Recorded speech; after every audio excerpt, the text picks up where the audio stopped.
Do you know the story about the Fierce Deity? A hero, a god, an enigma. But the truth remains a mystery. Many theories exist on who or what the Fierce Deity was. Was it a hero that came to the world to save the day? Or an evil god that only wanted pure power? I want to present to you a theory from the manga that might solve this question. But I'm getting ahead of myself. Let's start at the beginning and try to figure out who this mysterious figure is. The Fierce Deity can be found in the Legend of Zelda classic Majora's Mask, a game that most certainly is different than many others in the series. It had to follow up after Ocarina of Time, which would be a difficult task, as that game is still considered by many as one of the best games of all time. So with a lot of the same assets and characters, a new game would be created that still would be very different than its predecessor. Instead of a grand open world with a linear progression, this game would revolve around one central area, which would be Clocktown, which was surrounded by Termina Field, through which you could visit 4 different areas of the game, which might sound very linear as well. But the big twist was that everything would revolve around time. You had to complete all 4 dungeons within 3 in-game days. If you would fail, the moon would crash on Termina and everything you know would be destroyed. An impossible task, but luckily you are able to travel back to the first day while keeping your progression. You are the only character that's able to do this and that's aware of this time traveling concept.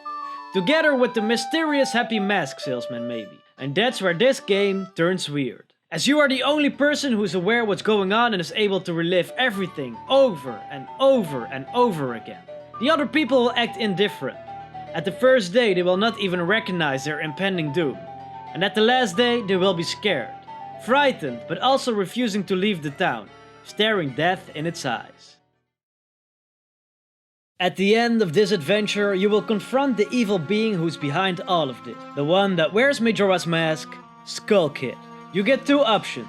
Fight him as you are, bare-boned as a small boy with all your weapons present, which will be a bit difficult. Or you choose to trade in all your obtained masks, which are 23 in total, to obtain the ultimate mask yourself. The Fierce Deity. A very powerful weapon that can be used against Majora, making the battle significantly easier. You look almost like adult Link, with a bluish armor, empty white eyes, face paint and a helix-shaped sword. You defeat Skull Kid and that is it.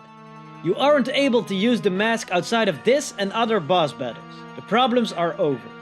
But how was it possible? Why was this the mask that was able to beat Majora so easily? Where did it come from? And who was this Fierce Deity? Throughout the game you possess 3 masks that alter your appearance. The Goron mask, which has the spirit of the deceased Darmani. The Zora mask, which houses the spirit of the also dead Mikel. And the Deku mask, which is speculated to have the spirit of the butler's dead son, who was killed by Skull Kid. This isn't stated in the game, but you can find the remnants of a young Deku boy in the beginning, which the butler is crying over in the end credits. So this gives us the clue that the Fierce Deity mask must be possessed by a deceased being as well. But the weird thing is, Link doesn't completely transform and keeps a lot of his own features. When changing into one of the other creatures, you can clearly see that he will transform his body completely to mirror that of the species he turns into, except for his head. Even his voice changes every time. But not with the Fierce Deity. He has a lot of features from adult Link, including face and body. Plus his voice is also from the same voice actor who voices adult Link in Ocarina of Time. Another strange fact is that the mask is given to you by Majora himself, or at least by some type of embodiment that needs to represent Majora. As you arrive at the moon, 4 children will be playing, running, having fun with each other, with one sad soul sitting alone under the tree, Majora. Upon approaching him after giving all your masks to the other kids, he'll ask you if you want to play a game of good guys against bad guys. After you say yes, he will give you the Fierce Deity. Now why would Majora do that? It is suggested by Teddle that the Fierce Deity was a being that was far stronger than Majora. So with him giving it to you, it could suggest that it is a final effort of Majora to destroy them both in a final battle, as he might believe he isn't able to win anyway. Majora even calls Fierce Deity the true bad guy, which might suggest that the being is a far greater evil. But it could also be seen from Majora's perspective, of course, if he considers himself to be a hero.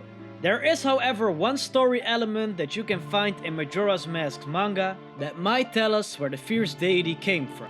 In the last chapter of this story, you will learn about a dragon that lived 10 million years before the events of Majora's Mask. A large group of humans was after the armor of this dragon, wanting to get it for themselves as it would contain the great power of the dragon itself. None succeeded, and every single one of them would be destroyed by this powerful creature.